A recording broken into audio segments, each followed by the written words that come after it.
They didn't know I could hear them through a piano. He's basically furniture at this point, Derek said, into his phone, his voice light almost bored. Old man tunes the lobby piano once a month. Nobody looks at him twice. A pause. Then, quieter, crueler. By the time he figures out what his own signature is worth, it won't matter. He'll be the crazy father nobody believes. The office went on around me exactly as it had a second before. A printer humming somewhere behind a glass wall, a woman laughing softly on another call, 2 desks over, the hiss of the espresso machine near the elevators. Nobody stopped moving. Nobody looked up. That was the worst part. The room absorbed the sentence the way it absorbed everything else that happened in it, without so much as a ripple, while I sat on a piano bench with my tuning hammer still resting against a string, feeling something in my chest go very still and very cold, like a hand had closed around it. I was 71 keys and 40 years of practice away from being furniture. Apparently that didn't count for much. I am Walter Hale. I have spent 38 years listening for the smallest things other people miss. A string half a cent flat. A hammer felt worn thin enough to change a note's whole character. The difference between an instrument that's simply old and one that's actually broken. That morning, in the reception lobby of Voss Capital Partners, I learned that my future son-in-law thought I was the second kind. 4 days earlier, my daughter Claire had asked me for a spare key to my house.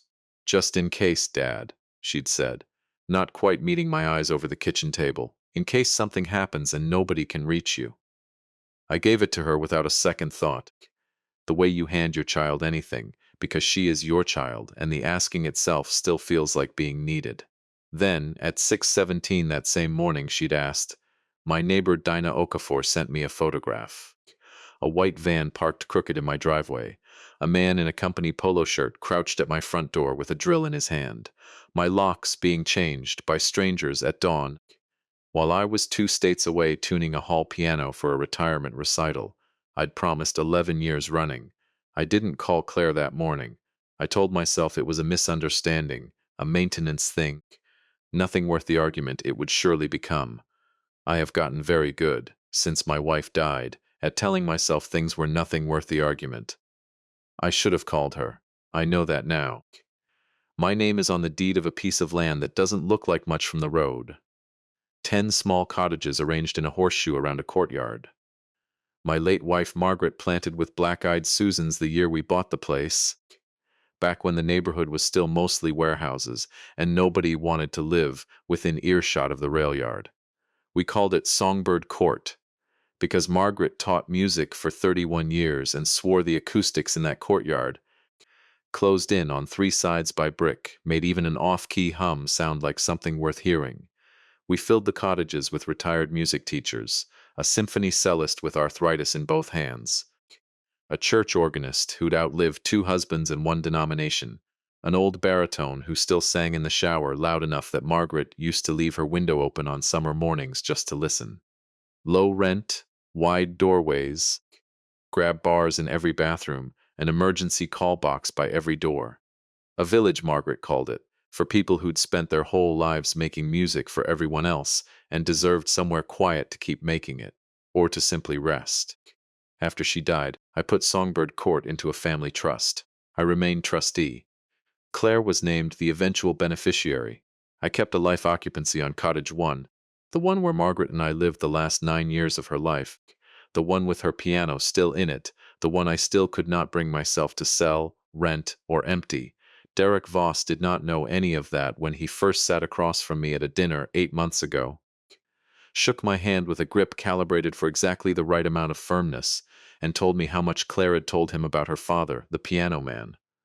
What he knew, apparently, was a shell company, a set of documents, and a signature he thought he could get, without ever having to actually look me in the eye and ask for it. I want to tell you I saw it coming. I didn't. I want to tell you I'm the kind of father who reads every room instantly, who would have caught the falseness in Derek's charm. The first night he sat at my table with his sleeves rolled to precisely the same fold on each arm. I didn't catch it. I liked him for a while in the careful, hopeful way a widowed father likes any man his daughter chooses, because liking him felt like one less thing standing between me and Claire, And God knows by then there were already enough of those. I need to back up 80 seconds because there's a version of this story where you think I'm a man who spent his whole life waiting quietly to become a hero, and that isn't true, and I won't let it be true just because it makes for a cleaner telling. 6 days before I sat on that piano bench and heard Derek Voss decide I was disposable, I was standing in the doorway of my own kitchen, unable to walk past the refrigerator because Margaret's handwriting was still on it. A grocery list from 4 years and 2 months ago, half a shopping list for a dinner she never got to cook, held up by a magnet shaped like a treble clef that our granddaughter, if we'd ever had one, would probably have thought was ugly. I stand in doorways sometimes, not always, but enough that Claire has learned to walk a half step ahead of me through certain rooms of my own house, so she doesn't have to watch it happen. It isn't grief, exactly, not anymore. It's something quieter and more embarrassing than grief. It's the body simply refusing for 11 or 12 seconds to move forward into a space that still smells faintly like her hand cream. I am not, whatever this story becomes, a man without a crack running straight through the middle of him. That morning in Derek's office lobby, I had arrived at 7:40, same as the first Tuesday of every month for the past year, to tune the 7-foot Bosendorfer that sat gathering dust and admiration in reception, a status object more than an instrument, the kind of piano rich men buy, so visitors will assume they can play it. Derek had hired me himself after Claire mentioned, at some function or another, that her father restored and tuned pianos for a living. I think he liked the idea of it. A quaint little service arrangement, a nice story to tell at parties. The old-world craftsman keeping his daughter's future husband's lobby in tune. I always came before the office filled, because that was the only time I could get real silence, the kind you need to hear a piano properly. I always brought a small handheld recorder, clipped it to my collar, and let it run the whole session, not because I suspected anything, not that morning, but because I'd done it for 11 years, ever since a client in Ashford disputed a repair I'd made, and I learned the hard way that a recording of a tuning session is the only honest witness a piano tuner has. Old habit. Boring habit.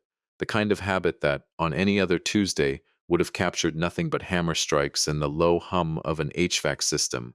That morning it captured Derek Voss walking past the piano without seeing me at all. Phone pressed to his ear, already 3 sentences into a call before he'd cleared the elevator bank. "The language, tell me you fixed the language," he was saying. A man's voice answered, tinny through the speaker. "Move the control clause into the property schedule. She won't see it unless she reads past the signature page." Derek laughed, quiet and satisfied. "She won't. She never does. Claire signs where the tab is and asks if she can trust me. That's the whole system." I did not move. My hand stayed on the string I'd been about to strike, and I let the recorder keep running, and I listened to the man my daughter was going to marry in 11 days describe her, to a stranger, as a system he'd successfully installed. "Once we're married," he went on, "she transfers her interest in Songbird Court into Harmony Row. We refinance inside 60 days, pull the equity, and close the Bellcrest deal before the holidays." "And the father?" the other voice asked. Derek's tone didn't change at all. That's what I remember most. Sitting there with a tuning hammer in my hand, and my daughter's whole future folding itself into something small and cruel 2 rooms away from where he'd once told me he respected my life's work. "He's basically furniture at this point," he said. "Old man tunes the lobby piano once a month. Nobody looks at him twice. We give him 90 days to move out of the cottage once the trust restructures. If he pushes back, we've got Dr. Feld's letter ready. Grief, memory lapses. A man alone in a big house talking to a piano nobody else can hear.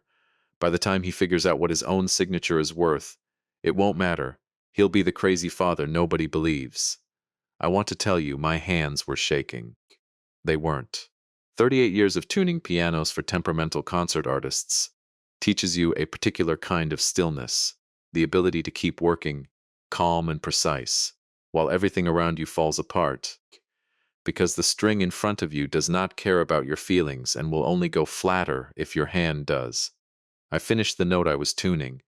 I let the recorder run another 4 minutes until Derek disappeared into a glass-walled office and the call ended, and only then did I set the hammer down and sit very still on the bench, listening to my own pulse instead of the piano, and think about Dinah Okafor's photograph of the locksmith's van still sitting unanswered in my phone. I didn't confront him. I want you to understand why, because I know how it looks. An old man sitting quietly while a predator plans his daughter's ruin 2 rooms away. I didn't confront him because Claire loved him, worse, trusted him, and because I understood, sitting there, that Derek Voss had already spent months preparing her to interpret exactly this kind of moment as evidence that her father had finally lost his grip. If I stormed into that glass office and threw his own words back at him, I would hand him precisely the story he needed: the unstable father, the paranoid old man who eavesdrops and imagines conspiracies. I had heard him build that character out loud, not 30 feet from where I sat, and I understood that the only way to survive what he'd built was to refuse, for as long as I possibly could, to become it. So I packed my tools. I thanked the receptionist, the same as every month, and I drove straight to the one person who had known Margaret's handwriting on that trust, as well as I did. Eleanor Reyes had been our attorney for 22 years, since before Songbird Court had a name, back when it was 4 rundown cottages and a dream Margaret refused to let either of us abandon. She met me in her office without an appointment because Eleanor Reyes had also once sat in her own kitchen, unable to walk past a refrigerator, and some griefs recognize each other on sight and don't require scheduling. Someone is trying to steal Songbird Court, I told her before I'd even sat down.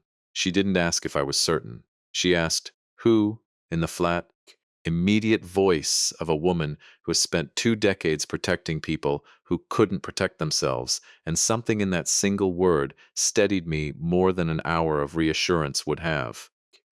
The man my daughter is marrying in 11 days. I played her the recording. She listened to all of it twice, her face unreadable, one finger tapping a slow, even rhythm against her desk that I recognized, absurdly, as roughly 4 beats to the measure. When it ended the second time, she took off her glasses and set them down very deliberately, the way you set down something you're afraid you'll otherwise throw. He can't transfer Songbird Court through Claire, she said. Not legally, not outright. But that phrase control clause in the property schedule, that worries me. He may not be trying to move title all at once. He may be trying to make her personally liable to a company that claims a contractual right to it. And this Dr. Feld letter he mentioned. She looked up at me, and for the first time in 22 years I watched Eleanor Reyes look genuinely alarmed. Walter, has anyone recently asked to have you evaluated? A wellness check, a memory screening, anything phrased as being for your own good. I thought of Claire 3 weeks earlier, gently asking whether I'd been sleeping, whether I'd maybe consider seeing someone Derek recommended, just to be safe. I thought of my own key, cut and handed over 4 days ago because I trusted my daughter more than I questioned the timing. Yes, I said. I think they've already started. Eleanor was quiet for a moment, and then she asked the question that would sit at the center of everything I did for the next 11 days. The question I still haven't fully answered even now, telling you this from the other side of it. Have you told Claire what you heard? No. Why not? I could have blamed Derek for that too. It would have been easy and not entirely wrong. But the honest answer, the one that cost me something to say out loud, was harder than that. Because for the last 4 years, I said, I have given her enough reasons not to trust my judgment about her own life that I'm not sure she'd believe me even now.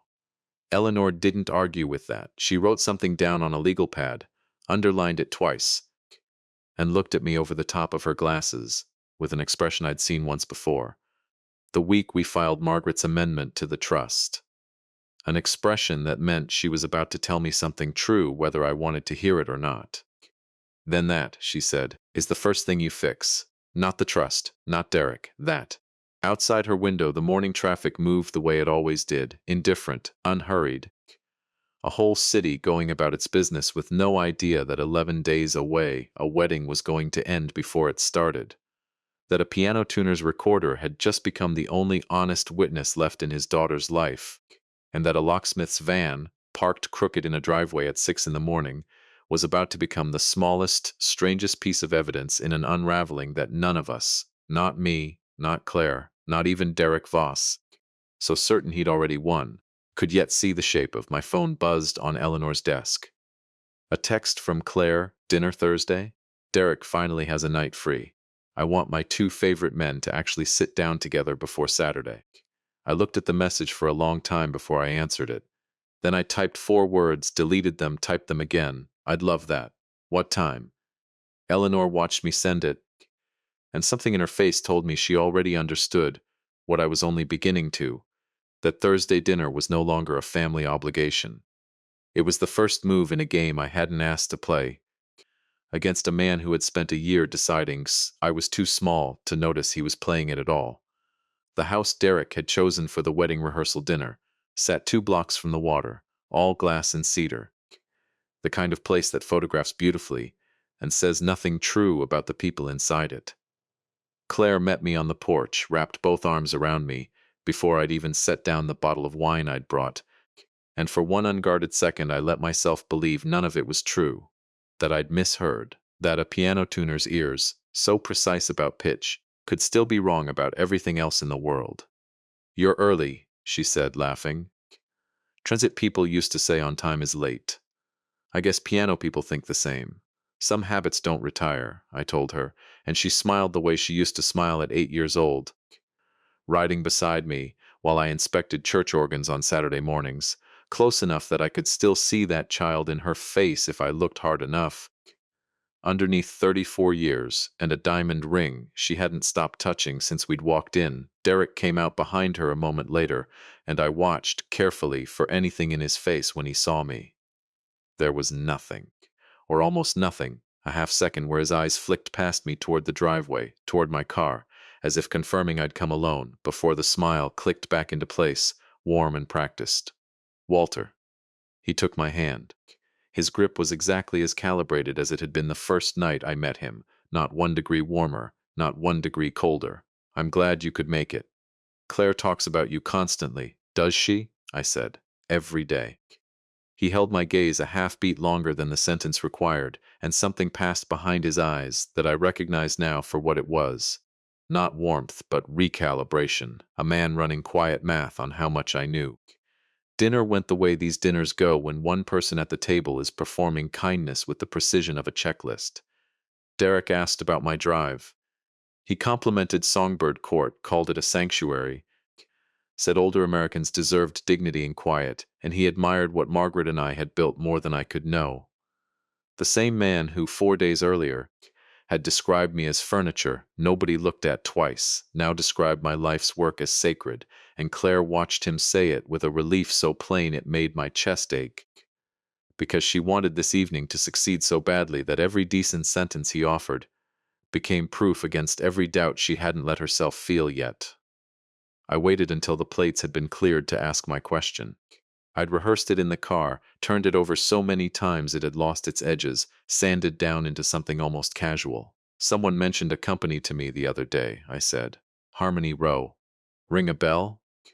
The fork in Derek's hand paused above his plate for exactly 1 second. 1. I counted it the way I count beats in a tempo I'm learning, automatic, precise, impossible to fake. "Where did you hear that name?" he asked. "People talk to a piano tuner. You'd be surprised what gets said 2 feet from an open lid." Claire looked between us, her smile faltering at the edges. "What's Harmony Row?" Derek set his fork down with exaggerated care. "It's a shell entity. A client wanted it set up for a riverfront proposal that never closed. Nothing." He turned to me, and his voice dropped into something almost tender, almost apologetic. "Walter, I owe you an explanation, actually. I recognized your voice this morning. I didn't realize you were still in the lobby when I took a call. It was a hypothetical. We use real names sometimes in stress testing contract language because it's easier to think through a scenario with people you actually know. I used you and Claire as an example. It was clumsy. I'm sorry you heard it out of context. It was fast and it was smooth, and I understood, listening to it, why my daughter had spent 14 months believing this man. He hadn't denied the conversation happened. He'd simply reached into it and hollowed out its meaning. The way you'd pull the felt from a hammer and leave the wood behind, still shaped like the thing it used to be. You said I never read past the signature page, Claire said quietly. A bad joke, Derek said. I'm sorry. There it was. My first choice, sitting right there between the dessert plates. I could have played the recording on my phone at that table, watched his face when he heard his own voice say he's basically furniture, and ended the evening in fire. Part of me wanted exactly that. But I understood, with a clarity that frightened me more than the recording had, that Derek was waiting for precisely that explosion that he had built over 14 careful months, a version of me that only needed one bad night to become real in Claire's eyes. The paranoid father, the old man who eavesdrops and imagines conspiracies and can't be trusted with his own signature. That's what Derek Duck says happened, I told Claire, and watched something in her face settle, uneasily, into an appearance of peace that wasn't peace at all. Before we left, while Claire was in the powder room, Derek walked me to the door himself. His smile stayed fixed for the benefit of the room behind him, but his voice, when it came, was pitched low enough that only I could hear it. You should have kept your ears on the piano, old man. You should have read the notice on my recorder, I said. Every session's disclosed. Client contract, clause 4. You signed it yourself 11 months ago. For the first time since I'd known him, Derek Voss looked afraid. It didn't last long. A flicker, gone before Claire returned with her coat. But I carried it home with me like a tuning fork still humming after the strike, and some part of me, God forgive me, enjoyed it. I didn't sleep much that night.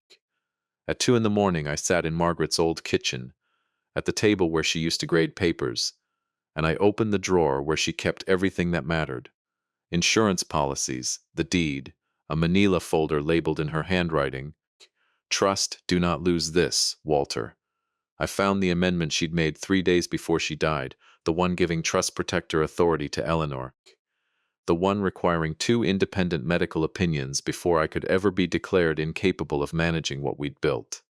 I found, behind it, a sealed envelope addressed to Claire in Margaret's hand, with a single line beneath the name. Give this to her when you can trust her with the whole truth. I had never opened it.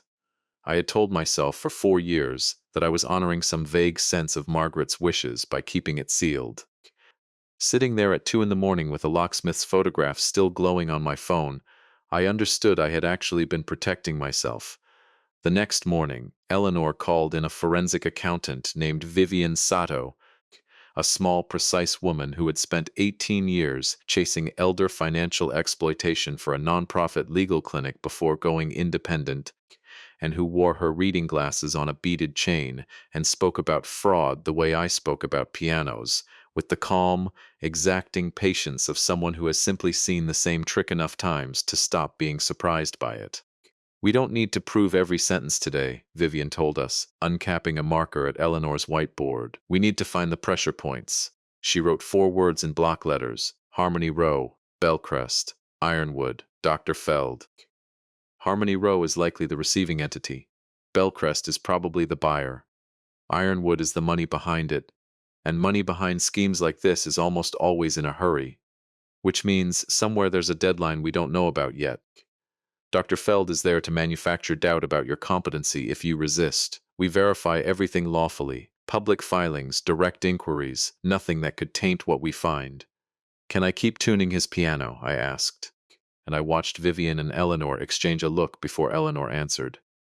Does Voss Capital still have you on contract through the end of the year? Desmond handles the scheduling on our end. Desmond Cruz had been my apprentice for 6 years before he took over the moving and servicing side of my old shop, and he answered his phone on the first ring, the way he always had, ever since the week Margaret went into hospice, and he'd quietly rearranged every one of my client visits without being asked, so I wouldn't have to think about anything except her. Say the word, he told me, once I'd explained it enough, and I cancel every session Voss Capital's got on the books. Or I keep them coming, exactly on schedule, and you finish what you started. Keep them coming, I said. Then nobody touches that recorder but you and me, Desmond said. And something in his voice, flat and certain, reminded me why I'd trusted him with my life's work in the first place. I'll lock the backup file from my end tonight. You need police? Not yet. You need me? That question nearly broke something in me that the entire terrible week hadn't managed to touch. Soon, I told him, and hung up before my voice could give away how close soon actually was. By that afternoon, Vivian had already found the first crack. Harmony Row Holdings had been formed 7 months earlier, filed by a man named Preston Cole, listed as Derek's business partner, with a registered address that turned out to be a mailbox inside a shipping store 4 blocks from Voss Capital's real office. Derek's own name appeared nowhere on the paperwork.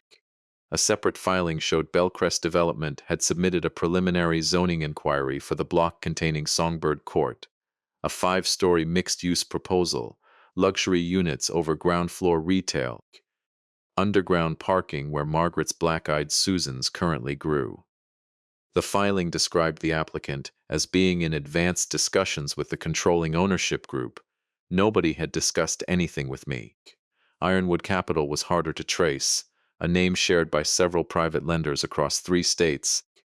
But Vivian found a recorded lien against Derek's own condominium tied to a lender whose registered manager shared an office suite with an Ironwood entity in the next state over. He's in debt, I said. Probably badly, Vivian agreed, capping her marker, but debt isn't fraud. Using your daughter's trust as collateral to solve it would be if we can show he's actually done it and not just talked about doing it in a lobby with bad soundproofing. That was the word that stopped me. Talked. A recording of intent, however damning, wasn't yet a document, wasn't yet a signature, wasn't yet the kind of thing you could set on a table in front of a judge and say, "Here, this is the theft. This is the shape of it." I thought of 38 years spent listening for the difference between a piano that sounded slightly wrong and a piano that was actually broken, and understood that Derek Voss was still, technically, only the first of those things. Vivian's job and mine was to find whatever had already snapped. We found it 2 days later in the shape of a locksmith's invoice. Vivian traced the van from Dinah Okafor's photograph to a company called Sterling Access Solutions, which turned out not to be a locksmith at all in any ordinary sense, but a firm specializing in what its own website called discreet residential entry for legal and estate professionals, the kind of business that exists to let attorneys and process servers into houses whose owners aren't home to object.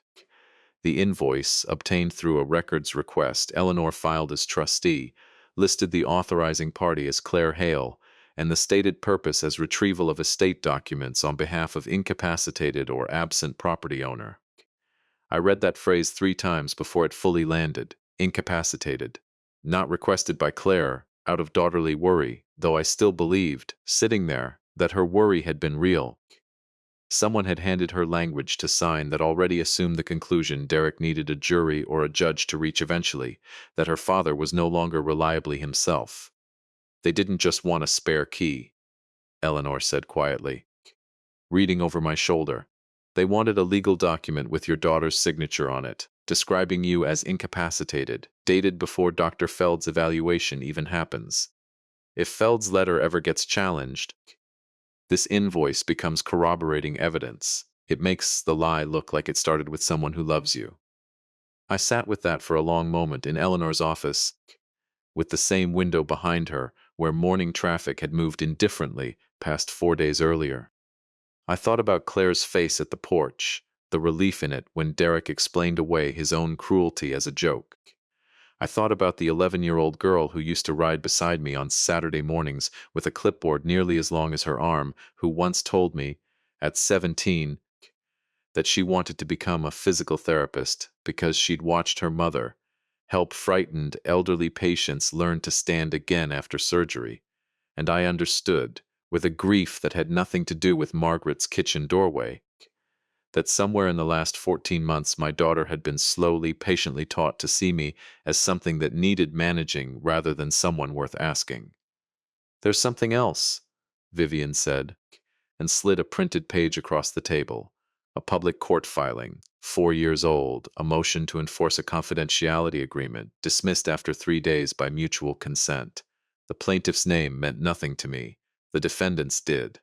Voss Derek A. Who is she? I asked. A woman named Naomi Ostrander, Vivian said.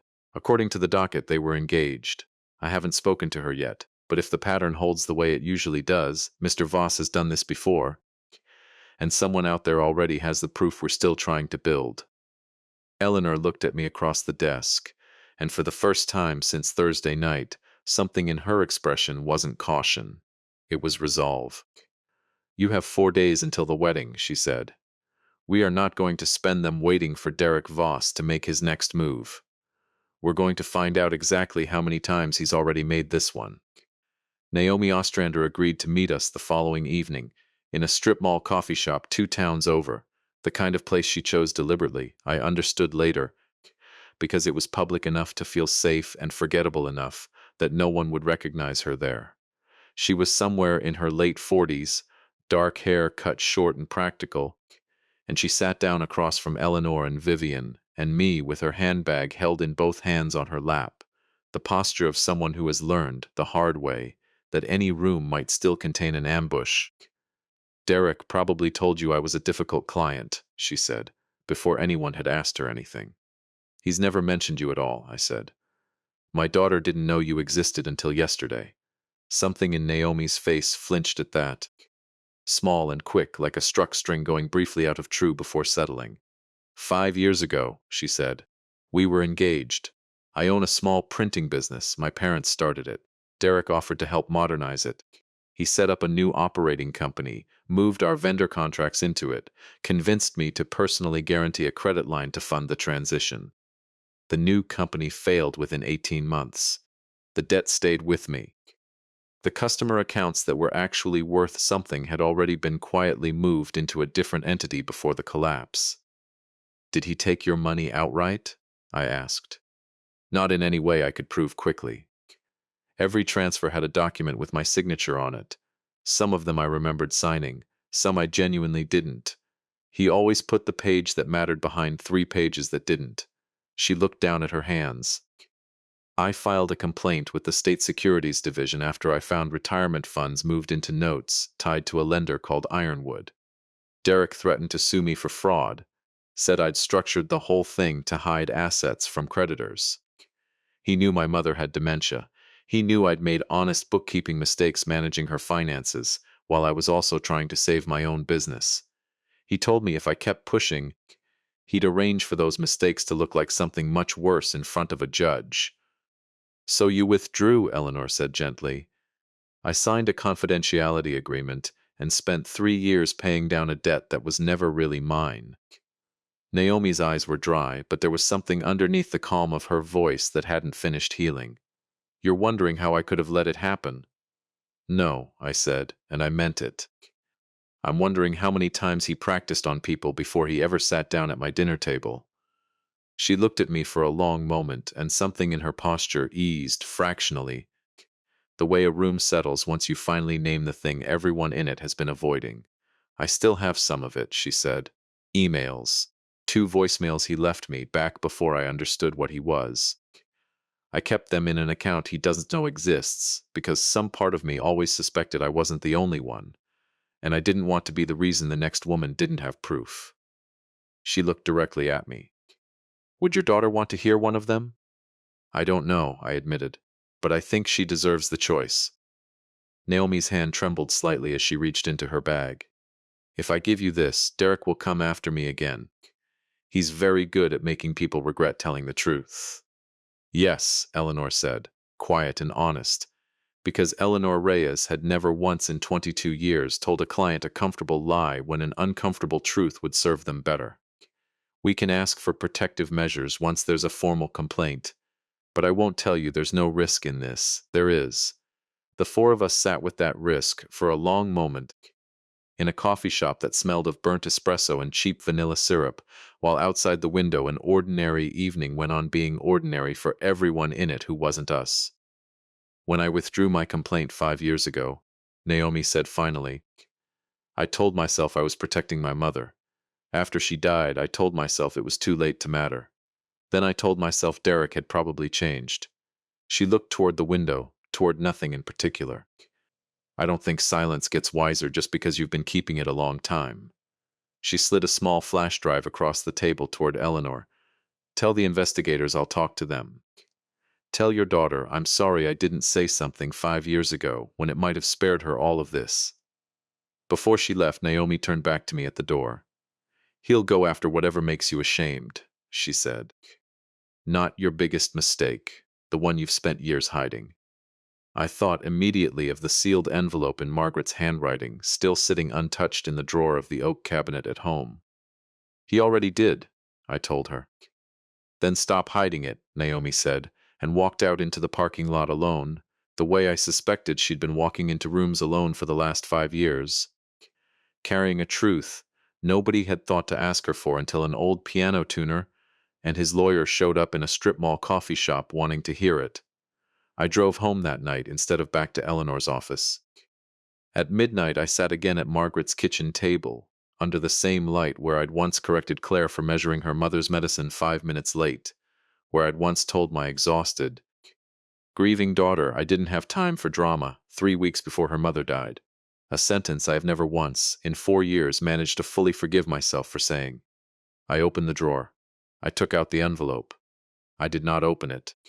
I drove it, instead, 40 minutes across town to the apartment Claire had been renting since she and Derek moved in together, and I stood on her doorstep at nearly 1 in the morning with my late wife's handwriting in my hand, and no idea, none at all, whether my daughter would open the door. She did. She stood there in an old college sweatshirt, hair loose, eyes red in a way that told me she'd been crying long before I knocked. And for one terrible second, neither of us said anything at all. Dad, it's 1 in the morning, I know. I held out the envelope. This is from your mother. She wrote it for you before she died. I never opened it. I told myself for 4 years I was waiting until you were ready. I think I was actually protecting myself. Claire looked at the envelope, then at me, and something in her face, exhaustion, suspicion, a kind of raw, unguarded hope she probably hadn't let herself feel toward me in longer than I wanted to think about, moved across it in a wave. Ready for what? For whatever's actually true, I said. About Songbird Court, about Derek, about me, all of it. I'm done deciding for you what you're ready to hear, Claire. I did that with your mother's amendment for 4 years, and it was wrong. And I did it again this week, when I heard something in Derek's office that terrified me, and I still didn't call you, because I was afraid you'd think I was the controlling oiled man he's already spent months convincing you I might become. That fear made the decision instead of me, and I'm done letting it. Claire's hand closed around the envelope, and for a moment she just stood there, staring at her mother's handwriting on the front of it, tracing the loop of the L in her own name the way a much younger version of her used to trace the black keys of the piano in our old living room. Careful, reverent, half afraid to press too hard. What did you hear? She asked quietly. In Derek's office? I told her. Standing on her doorstep at 1 in the morning, 11 days before her wedding, I told her everything. The phone call, the recording, the locksmith's invoice with her own signature at the bottom of it.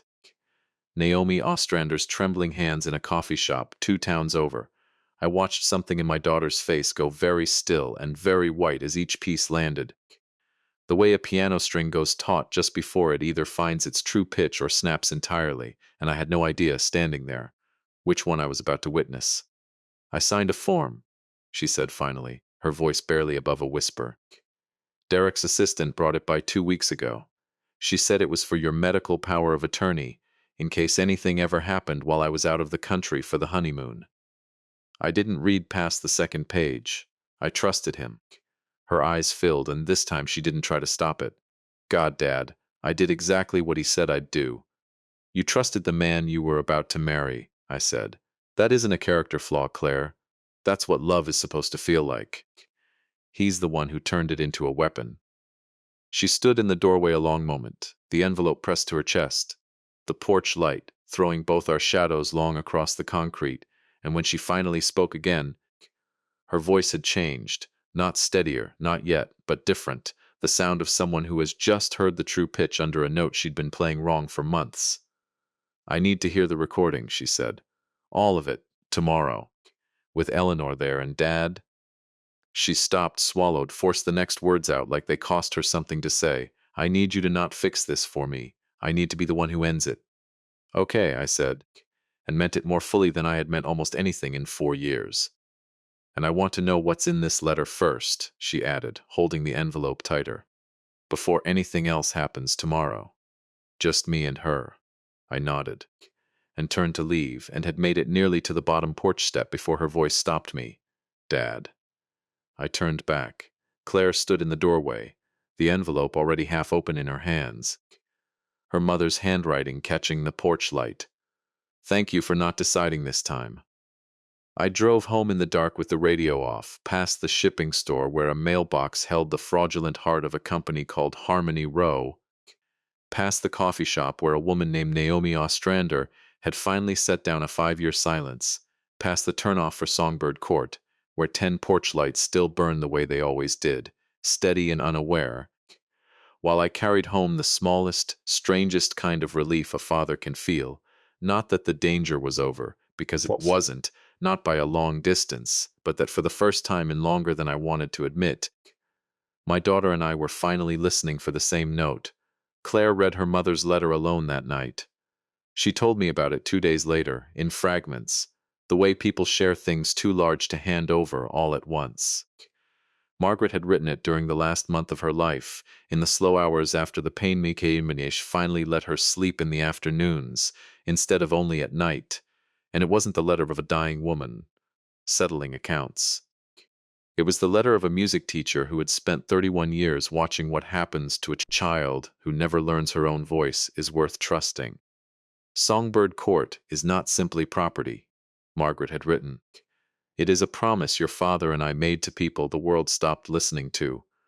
I want it to protect you, Claire, but I never want it to own you.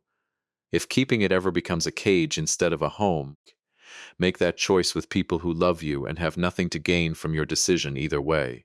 Claire read that last line to me over the phone, her voice catching on the word nothing. Derek has everything to gain, she said. I think some part of me knew that the whole time and just didn't want it to be true. The following afternoon, in Eleanor's conference room, we played the full recording for her. Not the excerpt I'd repeated on her doorstep, but everything. The entire 4 minutes, Derek's voice moving from businesslike to almost affectionate, as he described dismantling her father's life. Claire flinched visibly at he's basically furniture. Her eyes closed at 90 days to move out. When Derek's recorded voice said, evenly, without a flicker of doubt, he'll be the crazy father nobody believes, she made no sound at all, but tears ran freely down her face, and she let them, which told me more about how far she'd already traveled from the woman who'd defended him at a dinner table 4 nights earlier than any words could have. Play it again, she said, when it ended. We did, twice more. On the third listen, something in her posture changed, straightened, the way a musician's spine changes the instant a difficult passage finally makes sense under their hands. I want everything, she told Eleanor. Every document Derek's assistant had me sign. I kept copies of most of it. I'm not as careless as he thinks I am, whatever this makes me look like. What she produced an hour later from a folder on her laptop was worse than any of us had guessed. Buried in the 11th page of a prenuptial agreement she'd been asked to sign the following week. A document Derek's own attorney had assured her was standard, the kind every modern couple used, was a schedule labeled Joint Planning Acknowledgements. It stated that upon marriage, Claire intended to contribute her entire beneficial interest in the Hale Family Housing Trust to Harmony Row Holdings in exchange for preferred membership units, appointing Derek sole managing member for a period of 15 years, with broad authority to refinance, redevelop, lease, sell, or relocate. The final clause was the one that turned my stomach. By signing, Claire would represent that she had fully disclosed every limitation on her authority to transfer the property, and that no undisclosed trust provision, occupancy right, or protective clause existed that might interfere with Harmony Row's plans. If the transfer ever failed because of something she hadn't disclosed, a trust protector's veto, a tenant approval requirement, a father's lifetime right to Cottage 1, she would be personally liable for every dollar Harmony Row and its investors lost. He knew, Eleanor said quietly, reading it a second time. He knew you didn't have clear authority to transfer this, so he built a document that makes you guarantee you do, and makes you pay if you're wrong. There's no cap on the liability, Vivian added, tracing the clause with one finger. Legal costs, financing penalties, lost investor returns. If this deal collapsed after you signed it, you could lose everything you've ever saved and everything you'll ever earn for the next 20 years. Claire sat very still, staring at a document with her own signature already halfway prepared beneath it, a signature line she hadn't signed yet, only because the wedding hadn't happened yet, only because some clause in a legal document was still technically waiting for a marriage license to become enforceable. His attorney told me this was standard, she said. Did you ever speak to the attorney alone? Eleanor asked. Without Derek in the room? No, he was always there. That's not an oversight, Eleanor said. That's a design. It was Vivian who found the piece that turned suspicion into something closer to certainty. A name buried in a spreadsheet of Ironwood Capital's recent note originations, obtained through a source she wouldn't fully explain, and Eleanor didn't press her on. Callahan, R. $40,000, structured as a private income note, originated 8 months earlier, the same month Harmony Row Holdings was formed. I knew the name before Vivian finished reading it aloud.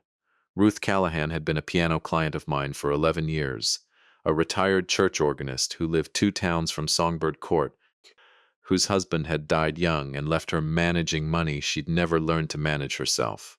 I'd tuned her upright every spring since her husband's funeral, and every spring she'd offered me lemon bars and told me the same story about the year the church choir sang at the governor's inauguration. And every spring I'd nodded and listened, because that's what you do for a client who has outlived most of the people who used to listen to her stories. Derek managed some of her retirement accounts through Voss Capital's advisory arm, Vivian said, cross-referencing a second filing. 8 months ago, he told her a conservative income fund had underperformed and moved $40,000 into a private note. Last month, she received a tax document for accounts she didn't recognize and called his office twice. Nobody returned the calls.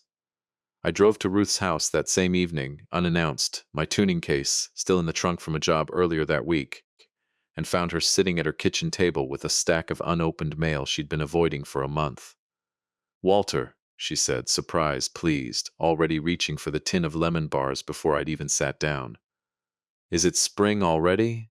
Not quite, I said. Ruth, I need to ask you about a man named Derek Voss. Her hands went still on the tin lid. He handles some of my accounts. Why? I told her gently, as much as I thought she could bear hearing all at once, and watched her face move through the same progression I'd watched on Claire's: disbelief, then a kind of dawning shame that had no business belonging to her, and finally something harder underneath both. I thought I'd made a foolish investment, she said. I didn't call anyone because at my age, people already look for reasons to think you can't manage your own affairs. I didn't want to give them one. You trusted your advisor, I said. That isn't foolish, Ruth. At any age, that's what an advisor is for. He asked me to sign some transfer forms after my husband's estate finally settled, she said slowly, working the memory loose like a stuck key. He said it would help consolidate the accounts. Some of the pages were blank when I signed them. He said he'd fill in the account numbers himself once everything cleared. I didn't think anything of it. He'd always been so kind. Vivian, when I called her from Ruth's driveway, called it exactly what it was. Blank signature authorizations, she said. That's not sloppy paperwork, Walter. That's how you build a forgery with a real signature attached to it. If he's done this to Ruth, there are almost certainly others. Ruth signed a formal complaint with the State Securities Division 2 days later, sitting at the same kitchen table where she'd once told me, every spring for 11 years, about the year her choir sang for a governor who'd since been forgotten by nearly everyone but her. My husband used to say shame is a bill the thief sends the victim, she told me, folding the complaint carefully into its envelope. I'm not paying his bill. By Wednesday, 3 days before the wedding, we had Naomi's testimony, Ruth's complaint, Claire's copy of the prenuptial schedule, the locksmith's invoice, and 4 minutes of recorded audio that no explanation, however smooth, could fully unmake. What we did not yet have was proof that Derek had actually moved against Songbird Court itself, rather than merely planned to. That arrived the next morning, delivered by a man I'd never met, sitting across a conference table with a folder he clearly wished he didn't have to open. Robert Kessler was Bellcrest Development's general counsel, and he had requested the meeting himself, through Eleanor, with an urgency that told her something significant had already gone wrong on his side of the transaction.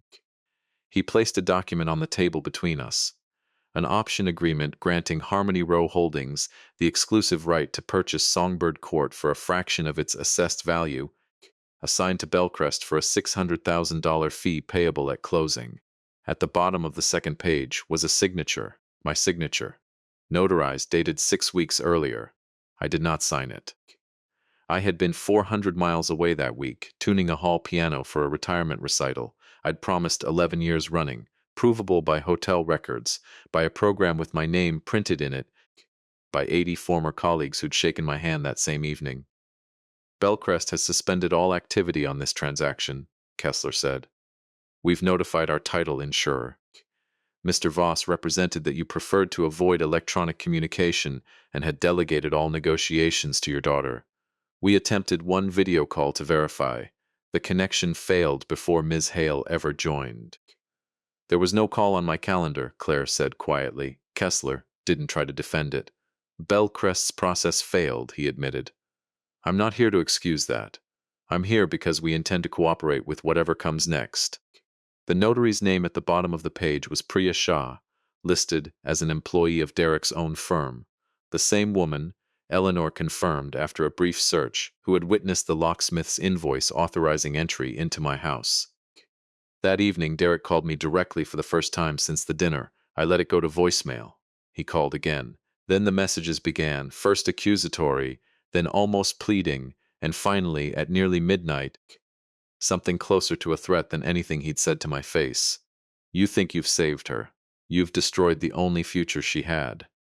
When Ironwood finds out this deal is dead, they're calling their note. And your daughter's name is on emails discussing Harmony Row. Her name, Walter, not yours.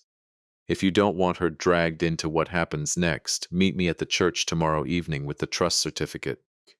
I'll remove her name from everything if you sign a statement confirming you authorize the option. Eleanor listened to the recording twice. He wants you to validate a forged document to save his own exposure, she said. And he wants the original trust certificate, because whatever version he's already using to convince Ironwood you consented is probably incomplete, or forged, or both. If Dad doesn't go, does he actually release something about me? Claire asked. He might anyway, Eleanor said honestly. We can't control that. What we can control is how he does it. Then I go, Claire said, and every protective instinct in me rose at once, fast and old and useless. I want him to say the truth to my face, while he still thinks I need his permission to survive it. We argued about it, the four of us, for the better part of an hour, and arrived finally at something none of us loved but all of us could live with. Claire would meet Derek at the church, the same church where the wedding was supposed to happen the following evening, with Eleanor beside her the entire time. A detective from the County Financial Crimes Unit, whom Eleanor had already briefed that afternoon, would be nearby. I would wait across the street, in Vivian's car, watching through a narrow stained glass window I couldn't quite see through, holding a stillness I did not actually feel. I want to tell you I handled the waiting well. I didn't. I sat in that car with my hands flat against my knees to keep them from shaking, watching shapes move behind old colored glass, thinking about every Saturday morning I'd spent teaching an 8-year-old how to listen for the difference between a note that was almost right and a note that was actually true, and understanding finally, at 63 years old, that I had spent 4 years failing to apply that same lesson to my own daughter, that I had let my fear of losing her keep me from trusting her enough to hand her the whole truth, the way Margaret had asked me to, the way I should have from the beginning. Claire told me afterward, almost word for word, what happened inside. Derek began by crying, and the tears, she said, were real, which made it harder to watch than if he'd simply lied the way he always had. I made mistakes, he told her. Preston built the option without telling me the notary details. Ironwood pushed the timeline. I was trying to protect our future by putting Songbird Court somewhere your father couldn't waste its value forever. They're people's homes, Claire said, not wasted value. 10 cottages on land worth 11 times what they generate in rent. We could have relocated everyone, funded better housing. You never once asked them, Claire said. My mother built a rule into that trust requiring 9 of 12 tenants to approve any private sale. You didn't even know that existed, did you? Something shifted in Derek's face, she said, the first real crack she'd ever seen in 4 years of watching him perform certainty. That amendment is invalid if your mother lacked capacity when she signed it, he said. Everyone knows how controlling your father became near the end. My mother was dying, Claire said. She was not incompetent. And you never met her, Derek. You only ever met what I told you about her. And you've spent 14 months turning every story I trusted you with into a weapon. Did you forge my father's signature on that option? She asked him directly. Preston handled the option paperwork. Did you know it was forged? I knew your father had agreed in principle. He never agreed to anything. Did you take money from Ruth Callahan? Derek's face, Claire said, went genuinely blank for a moment. Not guilty, not defensive, simply blank. As though the name meant nothing to him at all, which told her, more than any confession could have, exactly how many Ruth Callahans there had probably been. Who? He asked. That's when I understood, Claire told me later. He didn't even remember her name. She wasn't a person to him. None of us were. She read him the message Eleanor had drafted with her that afternoon, word for word, holding her phone steady even though her hands, she admitted, were shaking the entire time.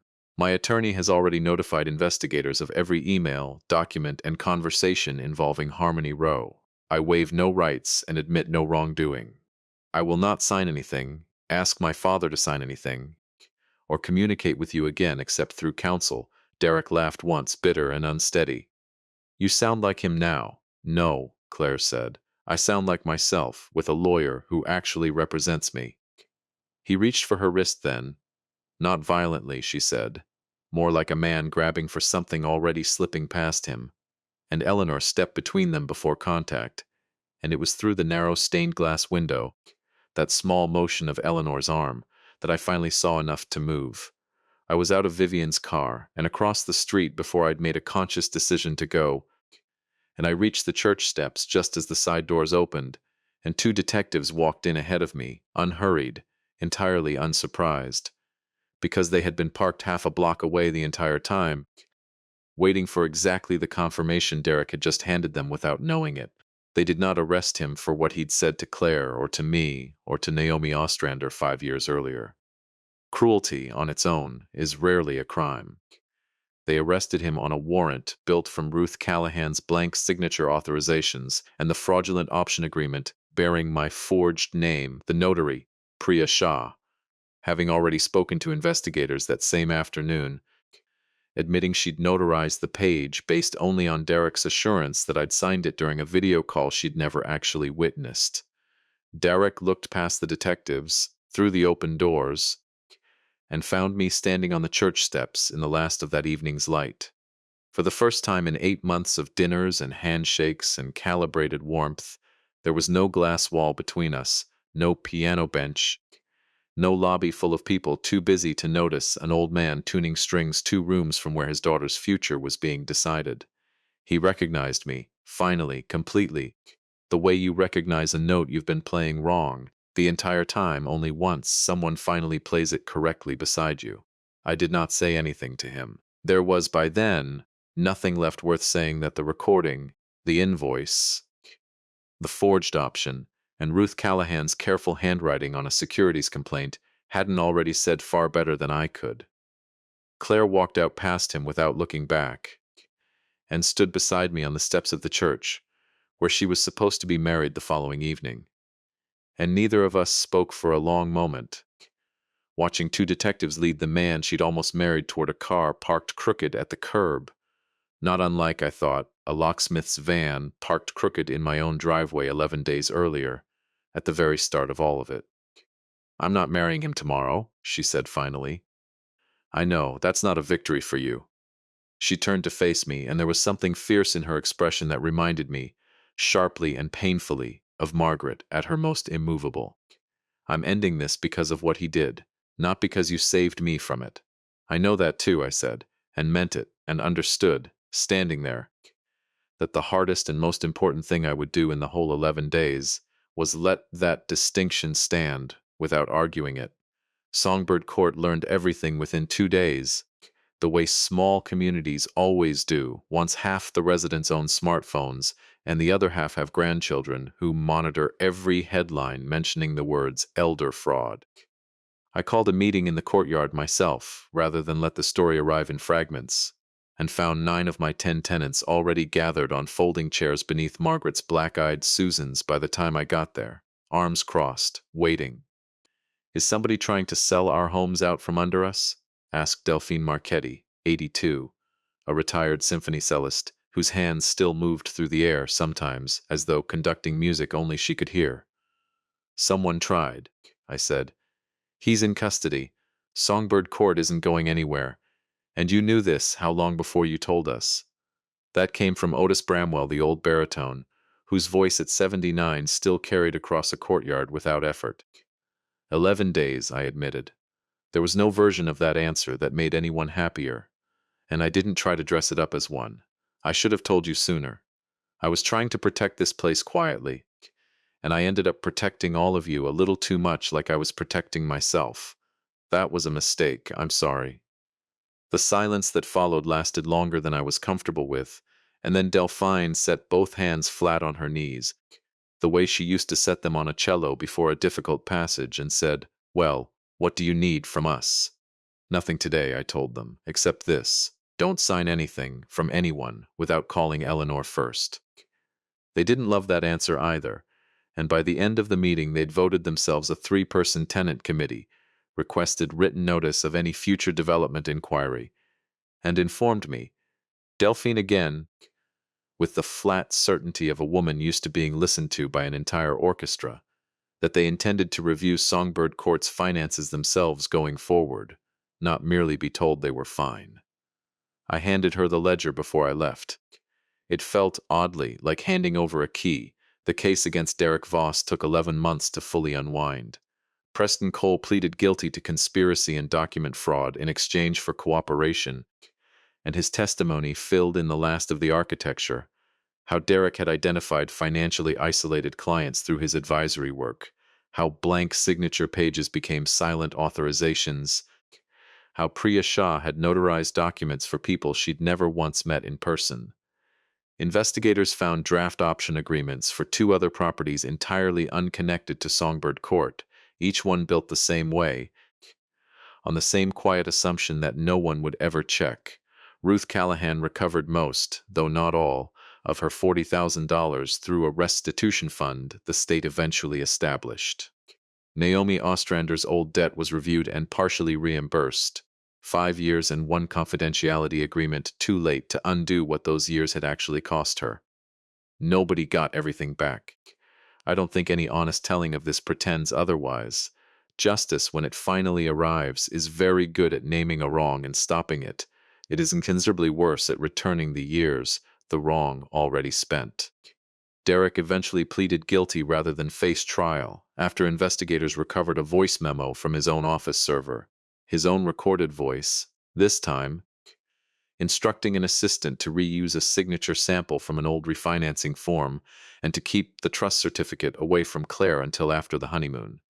There was, by then, no hypothetical left standing between him and what he'd actually done. He was sentenced to 6 years, followed by supervised release, his professional licenses revoked, restitution ordered against whatever assets investigators could still trace. Claire chose to submit a written statement rather than speak in the courtroom herself, and asked Eleanor to read it aloud in her place. I remember only a fragment of it now, though I've turned that fragment over in my mind more times than I could count in the 2 years since. He did not steal a wedding from me. He used the promise of one to gain access to a family, and then tried to use the doubt he'd planted in me as evidence against the very people who loved me most. I am asking the court to remember that this kind of harm does damage long before any money actually changes hands. I spoke for less than a minute. Mr. Voss believed people become invisible once he decides to stop looking at them, I told the courtroom. Ruth Callahan was not invisible. Naomi Ostrander was not invisible. 10 people living quietly in 10 small cottages were not obstacles standing between him and a development fee, and my daughter was never a signature waiting patiently at the end of an aisle. I sat back down beside Claire, and she reached over and took my hand, and neither of us let go for the rest of the hearing. There is one part of this I've hesitated to tell you, because it doesn't make me look especially good, and I promised myself, sitting in Eleanor's office that first terrible week, that I wouldn't clean this story up just to make the ending easier to hear. About 4 months after the sentencing, Claire and I sat in my kitchen on a Sunday evening, the same table where Margaret used to grade papers, working through Songbird Court's quarterly budget together, and I caught myself doing it again. Reaching across to correct a column she'd already double-checked, pointing out an expense she'd already flagged, narrating a decision she hadn't asked me to narrate. She set down her pen and looked at me, not angry, just tired in a way I recognized because I'd put it there. "Dad," she said, "you're doing it again." Doing what? Managing me, instead of trusting me. She wasn't unkind about it. That was somehow worse. I know you almost lost me to a man who did exactly that on purpose. I understand why you're afraid of it. But you can't fix that fear by doing a gentler version of the same thing. I sat with that a long moment because she was entirely right, and because some truths only land properly once you're finally quiet enough to let them. "When your mother was dying," I said finally, "I kept charts. I corrected the nurses. I criticized the shoes you wore on icy front steps, the route you drove to get here, the 5 minutes you were late measuring her medicine. None of that mattered. I knew it didn't matter even while I was saying it. I think I needed somewhere to put the fear I couldn't put anywhere else, and you were the only person standing close enough. I made myself keep going, because stopping there would have been another way of protecting myself instead of actually telling her the truth. 3 weeks before she died, you stood in this kitchen and told me you were losing her too, and asked me to stop treating you like one more problem to manage. I told you I didn't have time for drama. I have never once, in the years since, forgiven myself for that sentence. I think some part of me has been trying to make up for it ever since by holding on even tighter, which is exactly backward from what you actually needed." Claire didn't say anything for a long moment. Then she reached over, the way she had in the courtroom, and took my hand again. "I forgive you for that sentence," she said. "I forgave you for it a long time before you finally said it out loud tonight. But I need you to actually believe I'm capable, Dad. Not just say it. Believe it enough to let me make a mistake without you catching it first. I'm working on it," I told her, and meant it more honestly than I'd meant almost anything since Margaret's diagnosis. She stayed for dinner that night, and we didn't talk about Songbird Court again after that, or Derek, or any of it. She told me about a patient at the clinic learning to walk again after a stroke. An 80-year-old man who'd finally managed 6 unassisted steps that afternoon and cried harder over it than she'd ever seen a patient cry over anything. And I listened, the way I've learned to listen to a piano that isn't broken, just slightly, quietly out of tune, in a way that only patience and attention can fully correct. Not because I needed the information, but because listening, really listening, without correcting or managing or steering, is how you remind someone the world still has a place shaped exactly like them. A year after the sentencing, Claire asked me to meet her at the church. I hadn't been back since the evening the detectives walked through those side doors, and I nearly asked her why, before I caught myself and simply said yes. It was early spring when I got there, the same season it had been 11 days before her wedding 2 years earlier, and the white ribbons were long gone from the steps, and Claire was already inside, sitting alone in the front pew, wearing her mother's pearl earrings and an expression I hadn't seen on her in longer than I wanted to count. "This isn't another wedding," she said, before I'd even reached her.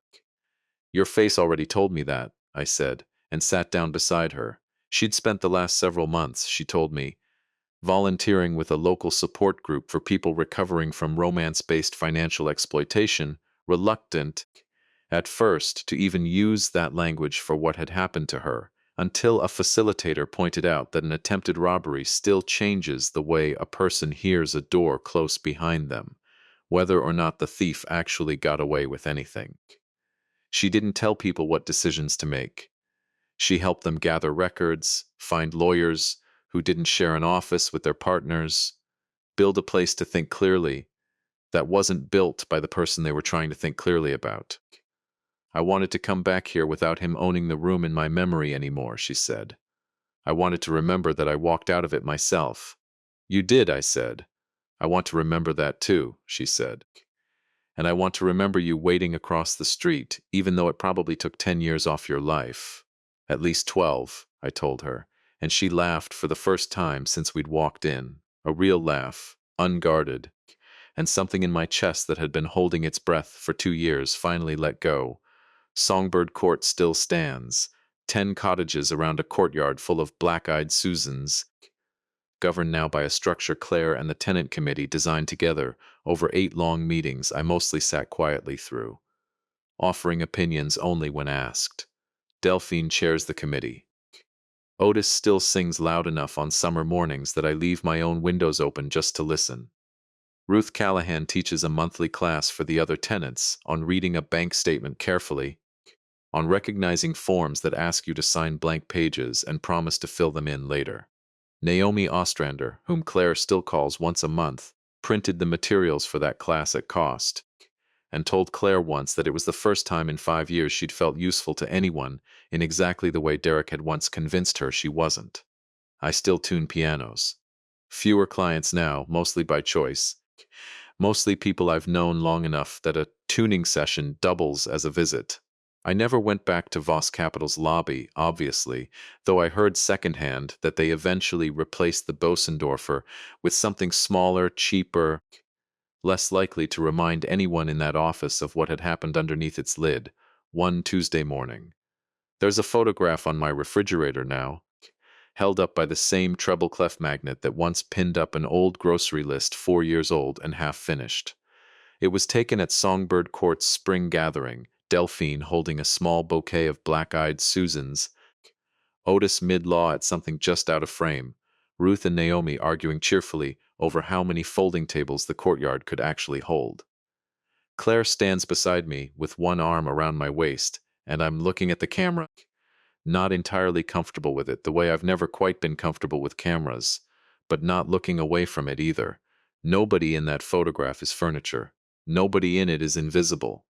Last week, a new tenant moved into Cottage 7, a retired mail carrier named Delia Voss, no relation, she assured me twice, laughing, before I'd even thought to ask. She sat on her new porch while I helped Desmond carry in the last of her boxes, and asked me, the way new tenants always eventually do, what exactly I'd done before I retired. I tuned pianos, I told her. 38 years. That's a strange skill to have saved a whole housing trust, she said, half joking. It wasn't the piano that saved it, I said, and found myself smiling, for real, in the easy way I hadn't managed for the better part of 4 years before all of this began. It was learning to actually listen. The piano just happened to be where I practiced. She didn't fully understand what I meant, and I didn't explain it further, because some things you can only understand from the other side of nearly losing them.